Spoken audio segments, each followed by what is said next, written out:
अस्सलाम वालेकुम। दिन भर की ताज़ा खबरों, तज्जियों और जायज़ों के साथ मैं हूँ जन्नत जमशेद और मैं हूँ ज़िशान बशीर। नाज़रीन, सियासी गहमा गहमी रूज पर पहुँच चुकी है। आइंदा हफ्ते इलेक्शन कमीशन ऑफ पाकिस्तान ने आम इंतखाबात के लिए इलेक्शन शेड्यूल जारी करने का ऐलान कर दिया है। इलेक्शन 8 फरवरी 2024 को ही होंगे। इलेक्शन की तैयारियाँ और सियासी जमातों में गहमा गहमी शुरू हो चुकी है। पीपल्स पार्टी ने मुल्क भर में जलसों का आगाज कर रखा है, जबकि नून लीग का पार्लिमानी बोर्ड टिकट्स की तकसीम के हवाले से इंटरव्यूज और मीटिंग जारी रखे हुए है। पाकिस्तान मुस्लिम लीग नून के कायद और साबिक वज़ीर आज़म नवाज शरीफ ने पार्टी के पार्लिमानी बोर्ड के 5वें इजलास की सदारत की और खिताब भी किया, जबकि उनका कहना था खिताब करते हुए कि हमें हुकूमत ही नहीं एहतसाब भी चाहिए, अवाम को दूध का दूध और पानी का पानी करके दिखाएंगे। नवाज शरीफ ने नाम लिए बगैर साबिक पाकिस्तान तहरीक इंसाफ की हुकूमत पर सख्त तनकीद करते हुए कहा कि ऐसे खलंडरे शख्स को लाया गया जिसे मुल्क, मईशत और आलमी ताकतों का कुछ पता ही नहीं था। रियासत मदीना कहने वाले को खुद रियासत मदीना का नहीं पता था। अवाम को किस्सा और कहानियाँ सुनाई गई हैं। मियां मोहम्मद नवाज शरीफ ने मजीद गुफ्तगू करते हुए क्या कहा, आइए वो सुन लेते हैं। इन पाउंड का जो है, इसमें तो कोई शुबा ही नहीं है कि ये सबसे बड़ा स्कैंडल था। और बंद लिफाफा पे अप्रूवल लेकर रकम वहां जमा करवाई, कितनी बड़ी हेरा फेरी, कितनी बड़ी करप्शन, कितना बड़ा डाका। कौम को बताएं कि डाका डाला किसने इस मुल्क में। चोर चोर कहने वाले खुद चोर हैं और दूसरों को चोर चोर कहते हैं। हमारा मुतालबा ये नहीं कि भी हम इलेक्शन जीत के हुकूमत बनाएं और फिर बड़ी बड़ी गाड़ियों में बैठ के तो अपना वज़ीर आज़म वज़ीर आला बन के घूमते रहें। ये नहीं है। हम अपना अगर मुल्क की खिदमत करना चाहते हैं तो हम दूध का दूध और पानी का पानी भी चाहते हैं। जबकि दूसरी जानिब इलेक्शन कमीशन ऑफ पाकिस्तान ने अकबर एस बाबर की पाकिस्तान तहरीक इंसाफ इंट्रा पार्टी इंतखाबात दोबारा कराने की इस्तदा मुस्तरद कर दी है। Chief election commissioner Sikandar Sultan Raja की सरबराही में 5 रुकनी कमीशन ने Pakistan Tehreek Insaf intra party election के खिलाफ दरखास्तों पर इलेक्शन कमीशन में समाअत की। इंट्रा पार्टी इलेक्शन के खिलाफ 14 दरखास्त गुजार इलेक्शन कमीशन के सामने पेश हुए। दरखास्त गुजार अकबर एस बाबर के वकील अली हसन ने दलाइल देते हुए कहा कि इंतखाबात से 2 रोज कबल इलेक्शन कमीशन तश्कील दिया जाता है, कोई वोटर्स फेरिस्त तश्कील नहीं दी जाती और 2 दिन बाद इंतखाबात कराते हैं। मेंबर इलेक्शन कमीशन केपी ने अकबर एस बाबर के वकील को झाड़ पिला दी। जी हाँ, मेंबर खैबर पख्तूनख्वा ने इस्तफसार किया कि पीटीआई आइन के आर्टिकल 5 में क्या कहा गया है। वकील अकबर एस बाबर ने कहा कि इसका मतलब है कि बंद कमरे में इलेक्शन करवा दें। अकबर एस बाबर ने इलेक्शन कमीशन के बाहर मीडिया से गुफ्तगू की। उनका इस मौके पर क्या कहना था, आपको दिखा दें। जमातों के इंट्रा पार्टी इलेक्शंस करवाएं और शफाफ इलेक्शन करवाएं, ये प्री रिक्विजिट है। ये प्री रिक्विजिट है एक डेमोक्रेटिक इलेक्शन का। आज ये जो इंट्रा पार्टी इलेक्शन कराए हैं, अगर ये इसको शफाफ तरीके से करते, आप अंदाजा लगाइए 30 तारीख को नोटिफिकेशन होता है चीफ इलेक्शन कमिश्नर का, अभी तक कमीशन नहीं बना और तरीक़ेकार पे तसल्ली हो गई। और हम जब गए कागजात लेने, कुछ भी नहीं। आज आपने देखा तमाम सबूत सामने आए। तो कहने का मकसद है, अगर ये शफाफ इलेक्शन कराते, मैं आज यहाँ ना होता, मैं इनकी तालियां बजा रहा होता। तो गुफ्तगू आपने सुनी। इसी तमाम तर मामले पर बात करने के लिए हमारे साथ बानी रहनुमा पाकिस्तान तहरीक इंसाफ अकबर एस बाबर साहब मौजूद हैं और इन्हीं के साथ हमें ज्वाइन किया है सीनियर तज्जियाकार नज़ीर लगारी साहब ने। आप दोनों मेहमानों का बहुत शुक्रिया। सबसे पहले अकबर एस बाबर साहब, मैं आपकी तरफ आऊँगी। जैसा कि आपने इलेक्शन कमीशन में दरख्वास्त जमा कराई, लेकिन आपकी इस्तदा को मुस्तरद कर दिया गया है कि दोबारा से पाकिस्तान तहरीक इंसाफ के इंट्रा पार्टी इंतखाबात नहीं हो सकते, तो क्या तहफ़्फ़ुज़ात हैं मज़ीद आपके? बिस्मिल्लाहिर्रहमानिर्रहीम। ये बिल्कुल बोगस खबर है, ये फेक न्यूज है। अच्छा, ये जो आप कह रही हैं कि हमारी ये जो इस्तदा थी इसको मुस्तरद कर दिया गया है, ये कि नई इलेक्शन, ये बिल्कुल सोशल मीडिया की फेक और बोगस न्यूज है कि हमारी इस्तदा मुस्तरद कर दी गई है। मैं आपको तफसीलात बताता हूँ, ये प्लीज इसको जरा सा केयरफुली देखा कीजिए। मैंने एक वीलॉग भी किया है। हकीकत ये है कि जब तमाम बहस, जब जेर बहस आए, कानूनी नुकात आए, उसके बाद सबूत आए, उसके बाद वीडियोस चली जो पाकिस्तान तहरीक इंसाफ के मरकजी दफ्तर में 1 दिसंबर को जब हमारा पूरा वफद गया, वो पार्टी के जो इलेक्शन के हवाले से कागजात लेने के लिए, नामजदगी के कागजात, वोटर लिस्ट और उसके अलावा ये कवायद और ज़वाबित, तो जो पीटीआई के नुमाइंदे थे उन्होंने माजरत की, उन्होंने कहा इस किस्म की कोई चीज़ हमारे पास नहीं है। उसके बाद जब बहस मजीद बढ़ी और मजीद लोगों ने दलाइल दिए और उनके वकीला ने दलाइल दिए, तो हमारे वकील ने, जो हमने इस्तदा अपनी एप्लीकेशन में भी की है कि पाकिस्तान तहरीक इंसाफ ने ये जो इलेक्शन कराए ये मुकम्मल तौर पे फ्रॉड है। अब जो इंट्रा पार्टी इलेक्शन जब आप इसको मुस्तरद करते हैं तो फिर हमने कहा कि आप एक फ्रेश इलेक्शन के लिए मॉनिटर्स का मुकर्रर करें और ये कानून तमाम जमातों पे लागू करें। तो जब हमने ये तजवीज़ जो हमने लिख के भी दी थी, इसका हमारे वकील सैयद अहमद हसन शाह साहब ने ये जब उन्होंने दलाइल दिए तो खैबर पख्तूनख्वा के जो इलेक्शन कमीशन के मेंबर हैं उन्होंने ये कहा कि हमने तो इनको एक आखिरी मौका दिया था शफाफ और इंट्रा पार्टी इलेक्शन कराने का, हमने तो लीनियंसी शो की थी, अब हम कानून नाफिज करेंगे। ये सिर्फ उनके रिमार्क्स थे, किसी किस्म का कोई फैसले की अनाउंसमेंट नहीं थी। उसके बाद उन्होंने रेगुलर हियरिंग के लिए ये हमारी दरख्वास्तें कबूल की और उसके बाद नेक्स्ट डेट 12 तारीख रखी गई जब पीटीआई का मौक़िफ़ लिया जाएगा और उसके बाद फैसला आएगा। अकबर साहब ये भी बताइएगा कि जो वीडियोस आपके वकीला की जानिब से पेश की गई थी इलेक्शन कमीशन में, क्या उन्हें कानूनी शहादत के तौर पर माना गया है? क्योंकि खबरें ये आ रही थी कि वो कानूनी शहादत के तौर पर एक्सेप्ट नहीं की गई। इलेक्शन कमीशन की तारीख है कि इसमें वीडियोस जो है तस्लीम की गई हैं। हमने उनसे ये ऑफर की कि अगर आप इसकी फोरेंसिक कराना चाहते हैं तो हम आपकी मदद भी करेंगे, आप फोरेंसिक भी करा सकते हैं। दूसरा, जो अशखास इसमें यहाँ हैं उनकी जो गुफ्तगू है, हम अगर आप चाहें तो हम उसको एफिडेविट, साइंड एफिडेविट जो होते हैं उसके तौर पे भी आपको आपकी मदद के लिए पेश करेंगे। लेकिन ये इलेक्शन कमीशन में अगर आपको याद हो तो एक बाय इलेक्शन हुए थे, उस हवाले में इससे पहले कई दफ़ा वीडियो एविडेंस कबूल किया गया है। तो इलेक्शन कमीशन अगर हम चाहे तो इसकी फोरेंसिक भी कर सकता है और अगर वो चाहे तो इसलिए इस हवाले से जो वफद में गए थे हम सब अलग अलग साइंड एफिडेविट्स, स्worn एफिडेविट्स देने के लिए बिल्कुल तैयार है।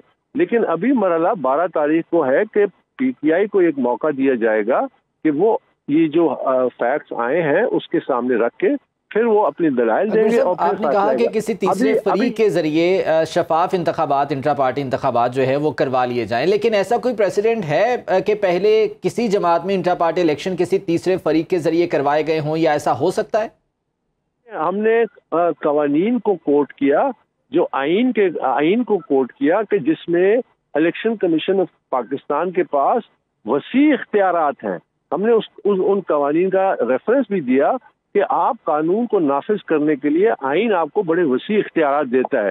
देखिए, हमने साथ साथ अपनी दरख्वास्त में ये भी लिखा है कि ये कवानीन जो है इंट्रा पार्टी के, ये तमाम जमातों पे लागू करे। तो हमारा कोई पीटीआई सेंट्रिक फोकस नहीं है, हमारा डेमोक्रेसी सेंट्रिक फोकस है कि पाकिस्तान में जब तक जमातें जमहूरी नहीं होंगी, आपके मुल्क में ये बुनियाद होती है जमहूरियत की, आपके पास काबिल, क्रेडिबल, बासरायत लोग सामने नहीं आएंगे। ये महज एक सीढ़ी है इक़्तिदार की। इस रिवायत को हमने ख़त्म करना है और इसमें सबसे कलीदी किरदार इलेक्शन कमीशन का है। ठीक है, हमारे साथ अकबर एस बाबर साहब मौजूद हैं। सर साथ रहिएगा। नज़ीर लगारी साहब, मैं आपकी तरफ आऊँगी। सर, जैसा कि बानी रहनुमा पाकिस्तान तहरीक इंसाफ अकबर एस बाबर साहब गुफ्तगू कर रहे थे, उनका कहना था कि अगर जमातों में जमहूरियत नहीं होगी, वोटर्स को वोट डालने का हक नहीं दिया जाएगा, तो मुल्क में जमहूरियत तस्वुर ही नहीं की जा सकती। तो आपको लगता है कि जिस तरह उनका कहना है कि मेरा केस इलेक्शन कमीशन में चल रहा है, तो क्या पाकिस्तान तहरीक इंसाफ के लिए खतरे की घंटी है या बल्ले का निशान उनसे छिन सकता है? क्या कहेंगे आप इस पर? मैं समझता हूं कि जो सियासत में गलत रिवायात हैं उनको खतरा हो सकता है। अकबर एस बाबर साहब को मैं जानता हूं और मेरे 10-12 साल पहले जब इनसे मुलाकात हुई थी, असल बात यह है कि कंसिस्टेंसी के साथ अपनी जमात के अंदर रहे, कोई इधर उधर नहीं गए और उन्होंने वहां पर रहकर मुकाबला किया सारे हालात का। फॉरेन फंडिंग केस इनका जाती फायदे के लिए नहीं था, वो एक ट्रांसपेरेंसी चाहते थे ताकि फंड्स में, इलेक्शन में, पार्टी इलेक्शन में, तमाम चीजों में एक ट्रांसपेरेंसी। और जमहूरियत इसी को तो कहते हैं, और क्या होती है जमहूरियत। अच्छा, ये जो हमारे यहाँ तरीका रहा जो है, अभी जिसका इन्होंने बताया आपको कि हम एक खबर चला रहे हैं कि जी ये खबर जो है इनकी दरखास्त मुस्तरद कर दी गई है, तो ये हमारे यहाँ सोशल मीडिया में और मीडिया में भी, यानी हमारा रेगुलर मीडिया भी ऐसा करता है कि जो खबर नहीं होती है वो खबर बन जाती है। तो इन चीज़ों को भी हमें देखना है और जमहूरियत के लिए, जमहूरी रिवायात के लिए और जमहूरी जो हमारी अक़दार हैं उनके लिए हमें ये तमाम चीजें जो है उनको देखना होगा। इलेक्शन कमीशन जो है वो एक चीज देख रहा है और उसके पे एक मामला है इलेक्शन सर इस तमाम तर मामले को देख रहा है। सर अगर हम नून लीग की बात करें तो मियां मोहम्मद नवाज शरीफ साहब ने आज गुफ्तगू की है अपने वर्कर्स के साथ, और गुफ्तगू करते हुए उनका कहना है कि हम सिर्फ हुकूमत नहीं चाहते, एहतसाब भी चाहते हैं। तो किसका एहतसाब चाहते हैं मियां मोहम्मद नवाज शरीफ साहब? देखें, किसी का भी एहतसाब चाहते हूँ, एक बात तो जाहिर है और मियां नवाज शरीफ की हद तक तो ये बात सही है कि ये नहीं होना चाहिए कि अगर एक हुकूमत चल रही है तो अचानक पता चले कि जनाब एक कार्रवाई शुरू हो गई है, एक खबर आई उसके बाद जो है उसके ऊपर एक कार्रवाई शुरू हो गई। जिस तरह से इन्हें हटाने के लिए जो भी कार्रवाइयाँ की गई कि जनाब एक लार्जर बेंच बन गया, लार्जर बेंच ने बतौर ट्रायल कोर्ट काम किया, बतौर सुप्रीम कोर्ट काम नहीं किया। उनने बतौर ट्रायल कोर्ट एक केस का, और बिल्कुल एकतरफा था कि जो केस सुना जा रहा था उसमें जिन बुनियादों पर फैसला किया गया, 2 जज साहिबान ने पहले फैसला दिया कि जनाब ये नाअहल करार देते हैं हम इनको, फिर 3 जजेस ने कहा कि नहीं JIT बनाते हैं, फिर नाअहल करार देते हैं। JIT बनाई और जिस मामले पर बनाई गई थी उसमें कोई चीज़ सामने नहीं आई थी। उन्हें बाद में मिला कि एक कंपनी थी दुबई की, उसमें काम करते थे, उसमें तनख्वाह मुकर्रर हुई थी और उसका उन्होंने जाहिर नहीं किया था, तो इसकी बुनियाद पर नाअहल करार दिया गया। अच्छा, क्या ये मामला था, इसकी कोई अपील थी क्या? जब गए थे जमात इस्लामी और साबिक चेयरमैन PTI गए थे सुप्रीम कोर्ट में तो ये दरखास्त लेकर गए थे कि इकामा की बुनियाद पर फलां शख्स को नाअहल करार दिया जाए, या पनामा का मामला लेकर गए थे? तो ये जो मियां नवाज शरीफ कहते हैं सियासी अमल को आगे बढ़ना चाहिए, सियासी अमल को रास्ता मिलना चाहिए, लाडले नहीं होने चाहिए। खुद मियां नवाज शरीफ साहब को भी लाडला नहीं होना चाहिए, किसी और को भी नहीं होना चाहिए। ये नहीं होना चाहिए कि अगर साहब ये लाडला वाली जो आपने बात की है, अभी जिस तरह से रिलीफ मिल रहा है मियां नवाज शरीफ साहब को, तासुर ये है कि वो तमाम चीज़ें जो उनके खिलाफ की गई थी वो अब एक एक करके अंडू की जा रही हैं और शायद यही वजह है कि लाडला का तासुर आ रहा है। लेकिन ये लाडले के तासुर के साथ आप समझते हैं कि ये इंतखाबात में जाएंगे, और अगर इतने ही लाडले हैं तो फिर दीगर जमातों के साथ बात करने की, इत्तेहाद करने की, सीट एडजस्टमेंट करने की जरूरत क्यों पेश आ रही है? इसलिए कि अभी तक शायद उन्हें नहीं लग रहा है कि मतलूबा नताइज वो हासिल कर सकेंगे। पहली बात तो ये है, और दूसरी बात ये है कि जो भी कार्रवाई हुई है वो अदालतों में हुई, अदालतों के अंदर हुई, मुकदमात भी चले और अपीलें भी हुई, और फिर जितनी भी कार्रवाइयाँ हुई हैं वो सब अदालतों के अंदर हुई हैं। अदालतें अपने आप को अंडू करें तो या तो अदालतें अपनी इस बात का इकरार करते हुए करें कि गलत किया गया था और जो फैसले हुए तो सब गलत थे। अच्छा, बरियत जो है वो किन बुनियाद पर हो रही है? इसलिए कि नैब विड्रॉ कर रहा है। अब इस्लामाबाद हाई कोर्ट ने कहा नहीं जी हम इस विड्रॉल को नहीं मानते हैं, अगर आप वापस लेते हैं केस तब भी नहीं मानते, हम तो मेरिट पर फैसला करेंगे।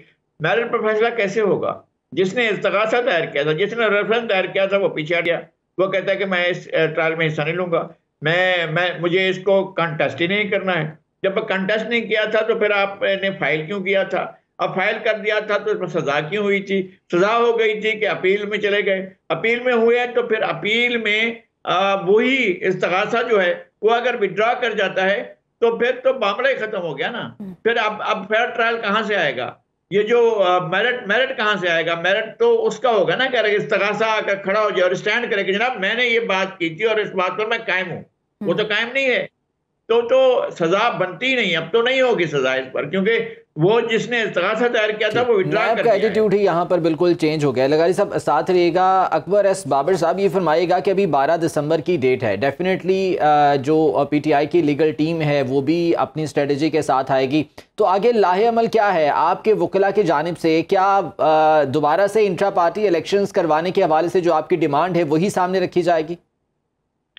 देखिए, हमने तो इन गुड फेथ हमने हकायक, हमारी जो कंप्लेंट है, हमने इन गुड फेथ तमाम हकायक रखे और तहरीक इंसाफ के लिए एक और मौका तलाश करने की कोशिश की। लेकिन हमने उस दरख्वास्त में ये बड़े क्लियरली इस्तदा की है कि ये जो फ्रॉड हुआ है इंट्रा पार्टी इलेक्शन के नाम पे, इसको नल एंड वॉइड डिक्लेयर किया जाए।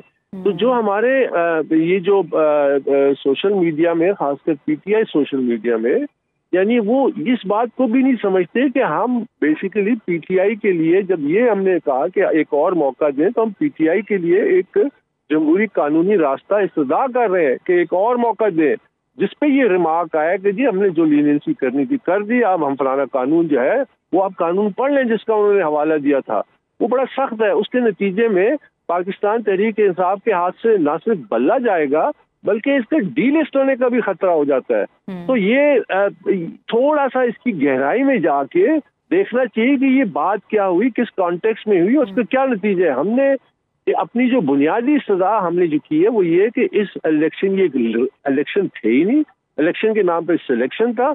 हमने एविडेंस दे दिया, कानून का हवाला दे दिया, वीडियो सबूत दे दिया और हमने कहा इसको नल एंड वॉइड किया जाए। अब अगर वो उनमें से एक कमीशन मेंबर कहते हैं कि जी हमने बहुत बहुत कर लिया इनके साथ, अब हम कानून नाफिज करेंगे, इस पे अगर कोई खुशी मनाता है तो अल्लाह ही हाफिज है हम लोगों का। ये तो बड़े मुख्तसरन ये फरमाइएगा कि परवेज़ खटक साहब की जानिब से भी एक बयान आया था कि जी गुज़िश्ता 12 साल में जो इंट्रा पार्टी इलेक्शन पीटीआई के अंदर हुए हैं वो तमाम के तमाम जाली थे। तो पहले इस मामले को क्यों सामने नहीं लाया गया, अब क्यों इस पर जो है इतना जोर दिया जा रहा है? वो इसलिए कि पहले भी शायद आपकी हमारी मीडिया की नज़र से इतनी उस वक्त तवज्जो नहीं थी मुझ पर। दिसंबर 2012 में जब पहली दफा पीटीआई का बड़े पैमाने पे इंट्रा पार्टी इलेक्शन हुआ, इस्लामाबाद कैपिटल टेरिटरी के जो इलेक्शन थे उसमें बहुत सारे नकाइस थे और उसमें शफाफियत नहीं थी। तो उस वक्त भी इलेक्शन कमीशन के रिकॉर्ड का हिस्सा है कि मैंने बाकायदा एक कंप्लेंट फाइल की थी। उसके बाद जब वो इलेक्शन का प्रोसेस, आप इससे ही अंदाजा लगा लें कि एक जमात जिसका 2013 में इंट्रा पार्टी इलेक्शन मुकम्मल होने में 1 साल लगा, आज वो 1 दिन में उन्होंने कंप्लीट कर दिया, वो भी सुबह 10-11 बजे उन्होंने नताइज का भी ऐलान कर दिया और सारे अनअपोज्ड इलेक्ट भी हो गए और ना कागजात नामजदगी है, ना वोटर लिस्ट है, ना कवायद और ज़वाबित हैं, वो ना पीटीआई की वेबसाइट पे, ना उनकी मरकजी दफ्तर में अवेलेबल थे, वो सारा डॉक्यूमेंट हो गया। तो ये टोटल एक नाटक किया गया। तो हमें दुख इस पे, तो हम तो ये कोशिश कर रहे थे कि पीटीआई के लिए कोई कानूनी जरा सी गुंजाइश निकालें, एक और मौका दें, उस पे वो कमेंट है। लेकिन ये एक और बड़ी अहम बात है, यही कहना चाह रहे हैं कि जो पाकिस्तान तहरीक इंसाफ ने इंट्रा पार्टी इंतखाबात करवाए हैं वो इलेक्शन नहीं सिलेक्शन है, अब फैसला इलेक्शन कमीशन ने करना है। नज़ीर लगारी साहब, मैं आपकी तरफ आऊँगी, ब्रीफली बता दीजिएगा कि तासुर तो यही है कि मियाँ मोहम्मद नवाज शरीफ तमाम केसेस से बरी हो जाएंगे, लेकिन जो उनकी ताहयात नाअहली है क्या वो भी ख़त्म हो सकेगी, क्या वो अहल हो सकेंगे? उसका मैकेनिज्म क्या होगा? बात यह कि नाअहल किया है सुप्रीम कोर्ट ने, और सुप्रीम कोर्ट ने एक बाकायदा लार्जर बेंच बना। लार्जर बेंच ने पार्शली पहले 2 जजेज ने, फिर बाद में 3 जजेज ने उनको नाअहल करार दिया। फिर ये मामला गया अपील में, अपील में रिजेक्ट हो गई, फिर रिव्यू में गया, रिव्यू में भी इसको मुस्तरद कर दिया गया। अगर सुप्रीम कोर्ट से रिव्यू मुस्तरद हो चुका है, अभी ये जो प्रैक्टिस एंड प्रोसीजर बिल आया था उसमें भी ये कहा गया है कि मुअस्सर व माजी जो है अपीलें नहीं हो सकेंगे, हो भी नहीं सकेंगे, इसलिए कि जब आप रिव्यू की अपील भी मुस्तरद हो चुकी है तो उसके बाद कौन सा केस खुलता है? हाँ, अगर सदारती रेफरेंस आता है किसी भी जमाने में, आज आ जाए कल आ जाए, सदारती रेफरेंस जाए सुप्रीम कोर्ट में कि जनाब मियां नवाज शरीफ की नाअहली कानून के मुताबिक नहीं थी, सुप्रीम कोर्ट फैसला करे, ये सदर आरिफ अलवी का ऑफिस अगर सुप्रीम कोर्ट को ये दरखास्त भेजता है, ये रेफरेंस भेजता है कि जनाब सुप्रीम कोर्ट इस नाअहली पर नजरसानी करे और इसके मेरिट पर नजरसानी करे, तो ये नाअहली से बच सकते हैं। और कोई सदर पाकिस्तान डॉक्टर आरिफ अलवी का बहुत अहम किरदार होगा इस तमाम तर मामले में। हमारे साथ सीनियर तज्जियाकार नज़ीर लगारी साहब और बानी रहनुमा पाकिस्तान तहरीक इंसाफ अकबर एस बाबर साहब मौजूद थे। आप दोनों मेहमानों का बहुत शुक्रिया। प्रोग्राम में वापस आएंगे, लेकिन एक ब्रेक के बाद साथ रहिएगा। ब्रेक के बाद आपको खुशामदीद कहते हैं। नाज़रीन, बगैर लाइसेंस ड्राइविंग के खिलाफ जारी क्रैकडाउन और मुहिम के बाद पंजाब भर में शहरियों ने ड्राइविंग लाइसेंस के हुसूल के लिए ड्राइविंग लाइसेंस सेंटर का रुख कर लिया है। सिर्फ एक रोज में 1 लाख से ज्यादा पंजाब के शहरियों ने लर्नर ड्राइविंग लाइसेंस हासिल करके नया रिकॉर्ड कायम कर दिया है, जबकि शहरियों की बड़ी तादाद में ड्राइविंग लाइसेंस सेंटर का रुख करने से पंजाब भर में ड्राइविंग लाइसेंस की इजरा करने वाला कंप्यूटर सिस्टम बैठ गया है। दूसरी जानिब निगरान पंजाब काबीना ने लर्नर ड्राइविंग लाइसेंस की फीस 60 रुपए से बढ़ाकर 1000 रुपए कर दी है, जिस पर अमल दरामद अब 1 जनवरी से होगा। लर्नर ड्राइविंग लाइसेंस की फीस में इजाफा ड्राइविंग सेंटर्स पर रश की सबसे बड़ी वजह करार दी जा रही है। क्या सूरत हाल है, मुख्तलिफ शहरों में मौजूद अपने नुमाइंदगान से जानेंगे। लाहौर की बात कर लेते हैं, मिर्ज़ा रमज़ान बेग हमारे साथ मौजूद हैं। रमज़ान बताइएगा, 60 रुपये से बढ़ाकर 1000 रुपये फ़ीस की जा रही है और इसी वजह से लोग बड़ी तादाद में लाइसेंस सेंटर्स का रुख भी कर रहे हैं। क्या सूरत हाल देख रहे हैं आप यहाँ पर? बिल्कुल, इस वक्त मैं बरकत मार्केट खिदमत मरकज़ के बाहर मौजूद हूँ और आप देख सकते हैं कि कितनी लंबी लाइनें यहाँ पर लगी हुई हैं, क्योंकि 1 जनवरी से जो फ़ीसों में इजाफा किया जा रहा है और ख़ास तौर पर लर्नर लाइसेंस जो 60 रुपये फ़ीस थी, अब 1 जनवरी के बाद पंजाब हुकूमत ने ऐलान किया है कि वो 1000 रुपये कर दी जाएगी। तो गरीब आदमी क्या कहेगा, इस हवाले से हम शहरियों से जानते हैं। अच्छा ये बताएं, अब 60 रुपये की बजाय अब 10 दिन बाद जो है वो 1000 रुपये फ़ीस हो जाएगी। सर, ये मज़दूर आदमी किस तरह 1000 रुपया पे करेगा? वो अपनी नौकरियों पे जाए या लाइनों पे लगे, ठीक है। और दूसरी बात ये है कि 3 महीने का बनता है, ये 42 दिन का बना के दे रहे हैं। तो आदमी क्या करे, नौकरी करें या इधर लाइनों में लगे? और कोई किसी किस्म की सहूलत नहीं। जो सिफारशी वो जा रहे हैं अंदर और जो लाइनों में लगे हैं वो लगे हुए हैं। बिल्कुल जी, ज़्यादती नहीं है आवाम के साथ। अस्सलाम वालेकुम भजन, ज़्यादती नहीं है, ये अवाम को ना बुद्धू बनाया जा रहा है कि अवाम को, उनको पता है कि अब इनकी मजबूरी बन गई है, रश लग गया है, तो कमाई इस तरह तो हो नहीं रही, किसी न किसी से उन्होंने हमारी जेबों से निकालने हैं। तो निकालने का उनको और को वज़ैया नहीं था, उन्होंने ये अब लाइसेंस का कहे थे। अब देखे कि 60 रुपये लर्निंग का हो रहा था, अब मैंने सुनने में आ रहा है कि 1000 रुपये इन्होंने लर्निंग का कर रहा है। अब जो 1000 रुपये दिहाड़ी कमा रहा है वो एक दिहाड़ी भी तोड़े, 1000 रुपये का वो नुकसान, 1000 रुपये के इधर दे, वो अपना घी का घर का राशन वगैरह लेके जाए, अपनी लर्निंग बनवाई या ये इनको 1000 रुपये दे के जाए। लेकिन गरीब आदमी किस तरह वो अदा कर सकेगा, ये आपके सामने बता रहे हैं। लोगों की हमने राय भी ली, लेकिन हुकूमत को चाहिए कि अवाम को सहूलत दे, वो अपना बाइज़्ज़त तरीके से लाइसेंस बनाए, ना कि उसको ज़्यादा पैसे दे के अपने लाइसेंस बनवाना पड़े। और मुश्किलात अवाम के लिए बढ़ रही हैं, हुकूमत के लिए नहीं। अवाम का कहना है कि महंगाई भी कम की जाए और जो लर्नर ड्राइविंग लाइसेंस की जो फ़ीस है उसको भी कम किया जाए, ताकि इसके लिए इनके लिए आसानियाँ पैदा हो सकें। जी ठीक है, लाहौर से मिर्ज़ा रमज़ान बेग हमारे साथ मौजूद थे और बता रहे थे कि अवाम का एक ही मुतालिबा है कि फ़ीसें कम की जाएँ। मुल्तान की बात कर लेते हैं, हारून ताहिर हमारे साथ मौजूद हैं। हारून, ये बताइएगा कि मुल्तान में लाइसेंस के हुसूल के लिए इस वक्त कितनी बड़ी तादाद में लोग ड्राइविंग सेंटर्स का रुख कर रहे हैं? जी बिल्कुल, कम उम्र ड्राइवर्स और लाइसेंस ना रखने वाले मुल्तान के शहरियों के खिलाफ सिटी ट्रैफिक पुलिस इंतजामिया की जानिब से क्रैकडाउन जारी है। अब तक 2000 से ज़ायद मुकदमात जो हैं कम उम्र ड्राइवर्स के खिलाफ दर्ज करवाए जा चुके हैं, जबकि क्रैकडाउन के बढ़ने से जो ड्राइविंग लाइसेंस का इजरा है उसके लिए तमाम खिदमत सेंटर्स में मुल्तान के शहरियों का रश बढ़ चुका है। इस वक्त मैं मौजूद हूँ किला कोना कासिम बाग खिदमत सेंटर में और यहाँ पर सैकड़ों की तादाद में मर्द और ख़वातीन जो है वो लर्निंग लाइसेंस और ड्राइविंग लाइसेंस के इजरा के लिए आए हुए हैं। और रश बढ़ जाने से जो इंतज़ामिया का जो सर्वर का लिंक है वो काफ़ी सुस्त रवि का शिकार है। ऐसे में शहरियों की परेशानी मज़ीद बढ़ गई है। शहरी सुबह से यहाँ पर आए हुए हैं अपने ड्राइविंग लाइसेंस के इजरा के लिए, जबकि ख़वातीन की भी यहाँ पर बड़ी तादाद मौजूद है ड्राइविंग लाइसेंस के इजरा के लिए। यहाँ पर काउंटर्स की कमी की वजह से भी इंतहाई परेशानी का सामना करना पड़ रहा है। ऐसे में शहरियों का हुकूमत से और ज़िला इंतज़ामिया से मुतालबा है कि चौक चौराहों पर भी जो कैंप्स हैं उनका इनकाद किया जाए, जबकि खिदमत सेंटर्स में भी काउंटर्स की तादाद बढ़ाई जाए। जी ठीक है, हारून ताहिर हमें मुल्तान की सूरत हाल के हवाले से बता रहे थे। जैसा कि हम सब जानते हैं कि 1 जनवरी से लाइसेंस फीस में इजाफा हो जाएगा।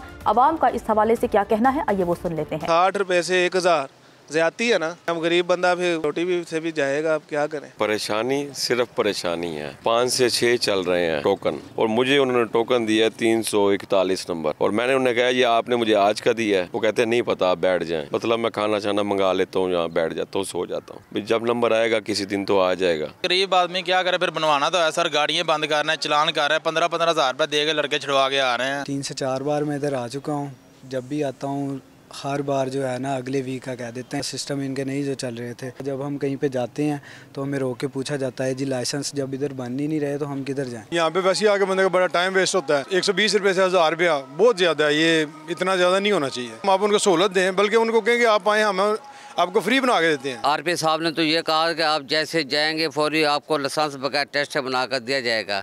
यहाँ अभी तक वो कोई ऐसा अमल नहीं है, ना बैठने की जगह ना पीने के लिए पानी है। यहाँ 7:30 बजे का आया हूँ, अभी तक कोई नंबर नहीं लगा। रश बहुत ज़्यादा है, इंतजाम ज़्यादा होना चाहिए तो वो बेहतर है। काउंटर की तादाद है 4, ये बढ़ा दी जाए ताकि आसानी से जो भी आए वो अपना लाइसेंस बनवाए और यहाँ से चला जाए। अलग से कोई उन्होंने नहीं बनाया हुआ, बीच में से गुजरना पड़ता है, या तो रास्ता ही अलग रखें लेडीज़ का ताकि आराम से जा सकें, कोई इशू ना हो। अगर हम फैसलाबाद की बात करें तो वहाँ पर भी यही सूरत हाल है। हमारे नुमाइंदे शहरोज इबाद हमारे साथ मौजूद है, उनसे बात करते हैं। शहरोज, बताइएगा कि फैसलाबाद के बासी क्या कहते हैं, उनके क्या तहफ़्फ़ुज़ात हैं इस तमाम तक मामले पर? जनवरी से लर्नर की फ़ीस 60 रुपये से 1000 रुपये हो जाएगी। इसके बाद शहरियों की बड़ी तादाद जो है वो फैसलाबाद के मुख्तलिफ लर्निंग सेंटर में आ रही है और अपने लाइसेंस के लिए यहाँ पर लाइनों में लगी हुई है। शहरियों की बड़ी तादाद की ये ख्वाहिश है कि जल्द अज जल्द लर्नर जो है बनवा लिया जाए और उसके बाद ट्राई दी जाए और फिर बाद में जो लाइसेंस है वो उनका बन जाए और 60 रुपये में बन जाए। तो शहरियों की बड़ी तादाद जो मुख्तलिफ लर्नर सेंटर्स में मौजूद है, यहाँ पर उनको मुख्तलिफ किस्म की जो है वो परेशानी को अभी सामना करना पड़ा है, क्योंकि एकदम से पूरे पंजाब में जो है वो ऐसे शहरी जिन्होंने अपने लाइसेंस नहीं बनवाए थे, अब वो जो है वो लर्नर सेंटर का जो है विज़िट कर रहे हैं। तो उसके बाद से जो सिस्टम है वो भी बाज़ों का जो है वो बंद रहता है, जिसके बायस घंटों जो है वो शहरियों को इंतज़ार करना पड़ता है। और शहरियों का कहना है कि काफ़ी मुश्किलात जो है उनको दरपेश हैं, क्योंकि घंटा घंटा जो है वो इंतज़ार करना पड़ता है। सिस्टम ठीक होता है तो फिर जब उनकी बारी आने लगती है तो फिर दोबारा इस तरह के मसाइल का जो उनको सामना करना पड़ता है। ठीक है, फैसलाबाद से शहरोज इबाद हमें आगाह कर रहे थे। इसी बारे में बात करेंगे। CTO फैसलाबाद मकसूद लोन साहब हमारे साथ मौजूद हैं। मकसूद साहब, बहुत शुक्रिया आपके वक्त का। इस वक्त क्या नंबर सामने आ रहे हैं, आदाद शुमार क्या सामने आ रहे हैं जो लाइसेंस बनाए जा चुके हैं, और वहाँ पर जो फैसिलिटेशन है वो कैसी है, क्योंकि बहुत से लोगों की जानिब से शिकायत भी सामने आई हैं? नहीं जी, ऐसी कोई बात नहीं है। हमने लोगों की सहूलत के लिए मजीद 9 सेंटर जो हमारे ट्रैफिक सेक्टर से वहाँ पे बना दिए गए हैं। 6 मेरे सदर सर में ऑलरेडी काम कर रहे थे। मजीद हमने 9 सेक्टर ट्रैफिक लाइसेंस बनाने के लिए इजाफा कर दिया है। तो रश तो है, यकीनन ये बात ठीक है कि लोगों का रश ज़्यादा है। तो इंशाल्लाह बिल्कुल प्रॉपर तरीके से उनके साथ आवाम के साथ मिलकर हम कर रहे हैं। लेकिन थोड़ा सा कंप्यूटर पे नेटवर्क स्लो है, क्योंकि वो जो लाहौर हेडक्वार्टर है वहाँ से वो अपडेट कर रहे हैं, इसको मजीद बेहतर कर रहे हैं। तो वहाँ से प्रॉब्लम होती है, पीछे से कुछ थोड़ा सा सिस्टम कभी कभी बीच में स्लो हो जाता है। अच्छा, मकसूद साहब बताइएगा कि ऐसी बहुत सी शिकायत सामने आ रही हैं अवाम की जानिब से कि उनके पास तमाम तर कागजात डॉक्यूमेंट्स मौजूद होते हैं, लेकिन उनके बावजूद भी ट्रैफिक पुलिस वाले उन्हें तंग करते हैं। तो क्या उनकी शिकायत के अजाले के लिए कुछ किया जा रहा है? देखिए, लाइसेंस के लिए तो सिर्फ आपने अपना ID कार्ड लेके आना है, बाकी तो तमाम फॉर्मेलिटीज हमारे ऑफिस में मौजूद हैं, कोई मसला नहीं। हमारे 24/7 यानी कि हमारे 3 सेंटर हैं जो कि 24/7 सर्विस दे रहे हैं। सिर्फ आप अपना ID कार्ड लेके आएंगे तो उधर ही आपको तमाम पेपरलेस ये तमाम प्रॉपर इधर ही सारा प्रोसेस किया जा रहा है। ठीक। अच्छा मकसूद साहब, ये बताइएगा कि ये लर्नर तो ठीक है बनाए जा रहे हैं, जो रेगुलर ड्राइविंग लाइसेंस हैं उनके लिए अब क्या फैसिलिटेशन की जा रही है? जो टेस्ट वगैरह हो रहे हैं, ड्राइविंग टेस्ट वगैरह हो रहे हैं, कुछ की जानिब से ये भी कहा गया कि वो टेस्ट जो है ना वो गैर ज़रूरी तौर पर उसमें ऐसी चीज़ें सामने लाई जाती हैं कि मुश्किल होता है उसमें। कोई बात नहीं भाईजान, देखिए जो SOP बनी हेडक्वार्टर की तरफ से शेड्यूल बना होता है, पूरी SOP उसके मुताबिक टेस्ट कंडक्ट किया जाता है।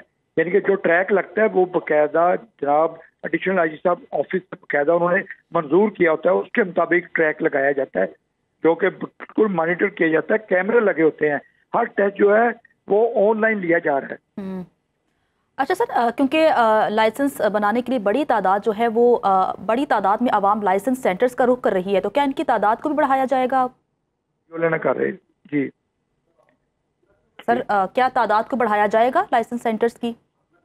देखिए, लाइसेंस सेंटर अभी फैसलाबाद में मेरे जो ड्राइविंग टेस्ट सेंटर हैं 9 और एक हमारा आउट है, यानी कि 10 सेंटर ऑलरेडी मौजूद हैं। यहाँ कोई मसला नहीं है। यहाँ पे जो लोग टेस्ट देने आ रहे हैं, मसला सिर्फ ये है कि लोगों ने तैयारी नहीं की हो, तैयारी कंप्यूटर पे उनको तैयारी नहीं है, इसकी वजह से वो फेल होते हैं। अगर प्रॉपर तैयारी करके आएंगे तो इंशाल्लाह कोई मसला नहीं है यहाँ पे। ठीक है, हमारे साथ CTO फैसलाबाद मकसूद लोन साहब मौजूद थे। सर, बहुत शुक्रिया वक्त देने के लिए। वापस आएंगे एक ब्रेक के बाद, साथ रहिएगा। Welcome back. प्रोग्राम का सिलसिला आगे बढ़ाते हैं। नाज़रीन, मोहनजोदड़ो एक्सप्रेस ट्रेन को 2 रोज़ में दूसरी बार हादसा पेश आया है। मोहनजोदड़ो एक्सप्रेस ट्रेन गुज़िश्ता रोज़ कोटरी से लाड़काना जाते हुए भान सईदाबाद के करीब पीर शाह के मकाम पर रिक्शे के ऊपर चढ़ दौड़ी। हादसे का शिकार रिक्शे में 6 मुसाफिर सवार थे जो खुशकिस्मती से महफूज रहे, जबकि रिक्शा मुकम्मल तबाह हो गया। जबकि भान सईदाबाद के करीब आज मोहनजोदाड़ो एक्सप्रेस ट्रेन लाड़काना से कोटली जाते हुए भान सैयदाबाद के करीब ट्रक पर चढ़ दौड़ी। ट्रक कुचले जाने से ड्राइवर ट्रेन की जद में आकर जान की बाजी हार गया। तो ये अफसोसनाक वाकया पेश आया है और ये दूसरी बार ये हादसा रूनुमा हुआ है कि मोहनजोदाड़ो एक्सप्रेस ट्रेन गुज़श्ता रोज कोटली से लाड़काना जाते हुए भान सैयदाबाद के करीब पीरशाह के मकाम पर रक्शे के ऊपर चढ़ दौड़ी। और अभी तक की जो डिटेल्स हमारे सामने आ रही हैं उसके मुताबिक 6 मुसाफिर सवार थे जो कि खुशकिस्मती से महफूज रहे हैं। मजीद बात कर लेते हैं अपने नुमाइंदे इमरान अली ओठो से। इमरान, बताइएगा। मोहनजोदाड़ो एक्सप्रेस ट्रेन भान सैयदाबाद के करीब पीरशाह के मकाम पर रिश्ते के ऊपर चढ़ गई थी। ट्रेन के जद में आकर रिश्का मुकम्मल तबाह हो गया था। मोहनजोदाड़ो एक्सप्रेस ट्रेन कोटली से लाड़काना की तरफ जा रही थी। हादसे का जो शिकार रिश्के में 6 मुसाफिर सवार थे जो महफूज रहे मौजूदा तौर पर। हादसे के बाद जो रिश्का ड्राइवर है वो मौके से फरार हो गया था। पुलिस इसी तरह आज दूसरे रोज भी भान सैयदाबाद के करीब एक और ट्रेन हादसा रूनुमा हुआ है। भान सैयदाबाद के करीब पीरशाह फाटक पर फाटक क्रॉस करने के दौरान ट्रेन ट्रक के ऊपर चढ़ गई थी। मोहनजोदाड़ो एक्सप्रेस ट्रेन लाड़काना से कोटली जा रही थी। मोहनजोदाड़ो एक्सप्रेस ट्रेन ने ट्रक को कुचल डाला है और ट्रक ड्राइवर साहब खान खासकली जो ट्रेन के जद में आकर जान बहक हो गया है। आज ये जो 3 रोज के दौरान पीरशाह फाटक पर दूसरा ट्रेन का हादसा हुआ है। जान बहक शख्स की जो तलाश है वो पीरशाह के नहर में गिर गई है। बताइएगा कि जिस मकाम पर ये हादसा पेश आ रहे हैं कि यहाँ फाटक मौजूद नहीं है, क्यों ट्रैफिक इस तरह से रवानी से चल रही होती है और ये हादसा पेश आ जाते हैं? जी, मकामी इलाका मकीनों का कहना है कि हालिया साल 2022 में जो सैलाब आया था मंछर झील का, उसकी वजह से जो ट्रेनों की आमदरफ वो मुअत्तल हो गई थी, जिसके बाद जो क्रॉसिंग है वो भी जो है सैलाबी पानी की वजह से बह गई थी। और कई कई मकाम से जो कच्चे के दूर दराज इलाकों में जो रास्ता है उसके अलावा वहाँ पर कोई भी जो ट्रेन का जो है वजह से ये हादसा पेश आ रहे हैं। इमरान अली, बहुत शुक्रिया इस बारे में हमें तफसीलात से आगाह करे थे। नाज़रीन, हवेली लखा की बातें हैं। हवेली लखा उकाड़ा की तहसील है और उसकी आबादी तकरीबन 1.5 लाख नफूस पर मुश्तमिल है। हवेली लखा लाहौर से 150 किलोमीटर दूर जनूब मगरिब में वाक़े है और इतनी बड़ी आबादी के लिए कायम तहसील हेडक्वार्टर अस्पताल डॉक्टर्स की वजह से हवेली लखा के शहरी दूर दराज जाकर इलाज कराने पर मजबूर हैं। हवेली लखा के अवाम का डॉक्टर्स की अदम दस्तियाबी का मसला बहुत देरीना है, जबकि अहम अमराज के स्पेशलिस्ट डॉक्टर्स भी मुयसर नहीं होते। इसी पर ही बात करते हैं हवेली लखा से अपने नुमाइंदे वकास अहमद से। वकास, बताइएगा कि डॉक्टर्स वहां पर मौजूद नहीं हैं, शहरियों को किन मुश्किलात का सामना करना पड़ता है? हवेली लखा THQ हॉस्पिटल में इलाज के लिए आने वाले मरीजों का दरीना मसला हल ना हो सका। तहसील हेडक्वार्टर हॉस्पिटल हवेली लखा में डॉक्टर्स की कमी महकमा सेहत इंतजामिया से पूरी ना हो सकी। हॉस्पिटल में कई सालों से डॉक्टर्स की अदम दस्तियाबी की वजह से मरीज इंतहाई परेशानी में मुब्तला हैं। हॉस्पिटल में मेल MLC डॉक्टर समेत आई स्पेशलिस्ट, ENT और जनरल सर्जन ना होने की वजह से मरीजों को शदीद मुश्किलात का सामना है। मरीजों को महंगे दामों प्राइवेट हॉस्पिटल में इलाज करवाना पड़ता है, जबकि ज़्यादातर मरीज को DHQ हॉस्पिटल उकाड़ा रेफर कर दिया जाता है, जिससे शहर समेत दीगर देहात से इलाज के लिए आने वाले मरीज इंतहाई परेशानी का शिकार रहते हैं। शहरियों समेत दीगर देहात के मरीजों ने वज़ीर आला पंजाब सैयद मोहसिन नकवी समेत सेक्रेटरी हेल्थ अली जान से अपील की है कि हवेली लखा THQ हॉस्पिटल में स्पेशलिस्ट डॉक्टर्स की कमी को फौरी पूरा किया जाए, ताकि हमें दीगर प्राइवेट हॉस्पिटल में इलाज करवाने की ज़रूरत ना पड़े और THQ हॉस्पिटल हवेली लखा में ही अपने मरीजों का एहसन तरीके से इलाज करवाया जा सके। ठीक है, वकास अहमद हमें हवेली लखा से आगाह करे थे, बहुत शुक्रिया आपका। ठीक है, वकास अहमद हमारे नुमाइंदे हमारे साथ मौजूद थे और तमाम तर डिटेल्स हमें बता रहे थे। डॉक्टर्स की अदम दस्तियाबी के बायस वहाँ की आवाम को किन मुश्किलात का सामना है, उन्हीं की ज़बानी सुन लेते हैं। हमारे पास मोस्टली जो डॉक्टर्स हैं गायनी, पीड्स और एनेस्थीसिया के स्पेशलिस्ट और मेडिसिन स्पेशलिस्ट मौजूद हैं। तो हमने अपना जो ENT और जनरल सर्जरी और जो भी इसके अलावा हमारे पास एक रेगुलर मेडिकल ऑफिसर नहीं है MLC के लिए, उसकी हमने डिमांड जो है वो भेजी हुई है। सेक्रेटरी साहब ने इसको कीनली ऑब्जर्व कर रहे हैं, जो डॉक्टर की कमी है इंशाल्लाह जो है उस पर जल्द अमल हो जाए। पैसे हों तो वो स्पेशलिस्ट जो अगर प्राइवेट डॉक्टर उनको चेकअप करा दें। यहाँ पर फुकदान है हमारा, ना यहाँ पर आँखों का स्पेशलिस्ट डॉक्टर है और ना यहाँ पर मेडिकल डॉक्टर स्पेशलिस्ट है। और इसके अलावा मेडिकल जो ज़रबात लगती हैं लड़ाई झगड़े में, वो मेडिकल रिपोर्ट भी यहाँ पर तैयार की जाती है। इधर आते हैं ना हॉस्पिटल में अपने मरीज चेकअप कराने के लिए, तो यहाँ डॉक्टर की इतनी कमी है, हम लोग लाइन में काफ़ी देर तक खड़े रहते हैं। पहले तो पर्ची लेनी पड़ती है, 2-3 घंटे उधर लगते हैं। इधर आते हैं तो इधर आके डॉक्टर नहीं आता और हम लोग मरीज लेकर कहाँ जाएँ। नाज़रीन, आज के प्रोग्राम से इतना ही, खुदा हाफिज़।